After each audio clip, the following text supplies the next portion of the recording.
दोस्तों, राहुल गांधी के वोट चोरी के आरोपों के खिलाफ जिन 272 लोगों ने एक ओपन लेटर जारी किया था, जिसमें सुप्रीम कोर्ट भी शामिल था, उस ओपन लेटर को लिखने वाले, उसमें सिग्नेचर करने वालों की अब कुंडली सामने आने लगी है। एक एक करके तमाम लोग अब घेरे में आने शुरू हो चुके हैं। लोगों ने उनका ट्विटर अकाउंट, उनका इतिहास खंगालना शुरू कर दिया है। इतिहास भी नहीं बल्कि वर्तमान की बात है। कुछ ही दिनों पुरानी बात है जब इनमें से एक व्यक्ति महिलाओं की तस्वीरों पर जाकर अलग अलग तरीके के कमेंट कर रहा था, अलग अलग तरीके के विचार व्यक्त कर रहा था। विचारों की आजादी है, कोई भी कहीं भी जाकर विचार दे सकता है, लेकिन विचार किस तरीके के होंगे इस बात पर भी देखना ज्यादा जरूरी हो जाता है। विचार तो ये भी है कि राहुल गांधी ने वोट चोरी के इल्जाम लगाए, तो चुनाव आयोग को इस पर विचार करना चाहिए था। विचार ये भी है कि इन आरोपों के खिलाफ जो लोग सामने आए हैं, उनको अपने विचारों पर भी विचार करना चाहिए। उनमें से एक व्यक्ति के बारे में कांग्रेस प्रवक्ता सुप्रिया श्रीनेत ने एक पोस्ट लिखा है।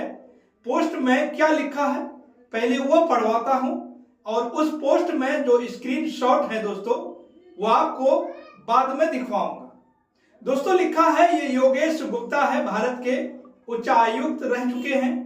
पूरी टाइमलाइन पर मोदी की चरण वंदना है, लेकिन लड़कियों के बारे में इनके कमेंट जरूर पढ़िए। लड़कियों के बारे में क्या क्या कमेंट किया है, हम थोड़ा इन महिलाओं की तस्वीर ब्लर करके आपको दिखाने की कोशिश कर रहे हैं। एक महिला अपनी तस्वीर शेयर करती है और उसके नीचे योगेश भाई साहब आ जाते हैं और लिखने लगते हैं, नहीं एक जल महल तो दिख रहा है, बाकी पहाड़ दिख रहे हैं। भाई साहब को तस्वीर में राजस्थान में पहाड़ दिखाई दे रहे हैं। अगर मैं पुरुषों के संदर्भ में ये बात कहूं तो फिर ये निहायत ही घटिया शब्दावली का इस्तेमाल है और घटिया विचारों का प्रदर्शन है। यही नहीं बल्कि तमाम ऐसी महिलाओं के पोस्ट मिल जाएंगे जिनके नीचे योगेश गुप्ता जी ने अपने विचार व्यक्त किए हैं। ये एक व्यक्ति है, यह व्यक्ति वो है जिसने यूपीएससी की परीक्षा पास करी है, इंटरव्यू पास किया है, भारत के उच्चायुक्त रहे, इंडियन फॉरेन सर्विसेज में कार्यरत रहे और कई देशों में भारत को रिप्रेजेंट किया है। इस व्यक्ति ने कई टीवी चैनल्स पर विदेश मामलों के जानकार बनकर ये व्यक्ति जाते रहे हैं। ये उन्हीं 272 लोगों में से एक हैं जिन्होंने राहुल गांधी के वोट चोरी वाले आरोपों के खिलाफ ओपन लेटर जारी किया था। सीनियर जर्नलिस्ट अपूर्व भारद्वाज इनको लेकर क्या लिख रहे हैं दोस्तों कि ज्ञानेश कुमार के बचाव में उतारे गए 272 जमुनों में से ज्यादातर तो अब लेने के देने पर गए।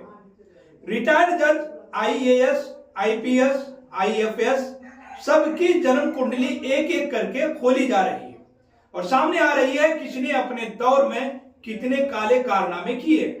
सब कुछ सामने अब आना शुरू हो चुका है।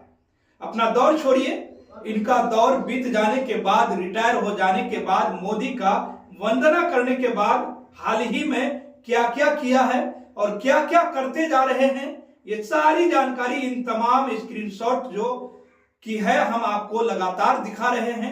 उनमें साफ जाहिर हो जाता है कि कांग्रेस से जुड़े किसी नेता का अगर इस तरह का कोई कमेंट वायरल हो जाए तो फिर हाहाकार मच जाएगा। भारतीय जनता पार्टी का आईटी सेल तांडव करने लगेगा और लगातार टीवी चैनलों पर प्राइम टाइम खबर चलाई जाएगी कि देखिए क्या क्या लोग करते करते रहे हैं। कांग्रेस के समर्थक का कोई ऐसा ट्वीट वायरल हो जाए, कोई ऐसा वीडियो वायरल हो जाए तो फिर प्राइम टाइम न्यूज बन जाएगी। बिहार में एक ऐसा नेता जिसका एमएमएस वायरल हुआ था, उस व्यक्ति को भारतीय जनता पार्टी ने टिकट दिया और वो चुनाव जीत भी गया, लेकिन वो प्राइम टाइम खबर नहीं है। कांग्रेस के नेता, कांग्रेस के समर्थक या फिर किसी विपक्षी पार्टी के समर्थक इस तरह की अगर चीजें करने लगे, इस तरह की चीजों से जुड़े हुए पाए जाएंगे तो फिर हाहाकार जरूर मचेगा। लेकिन ये बातें किसी को भी, न Bharatiya Janata party IT cell को, न गोदी मीडिया को दिखाई नहीं देती है, क्योंकि भारतीय जनता पार्टी के लोग हैं देशभक्त लोग हैं। अब आपको इस पूरे खबर के बारे में क्या विचार है? दोस्तों, आपको क्या लगता है इस पूरी रिपोर्ट को लेकर? आप अपनी राय हमारे कमेंट सेक्शन में जरूर बताइए। और दोस्तों, अगर आपने केएनई न्यूज को अभी तक सब्सक्राइब नहीं किए हैं तो सब्सक्राइब जरूर कर लें।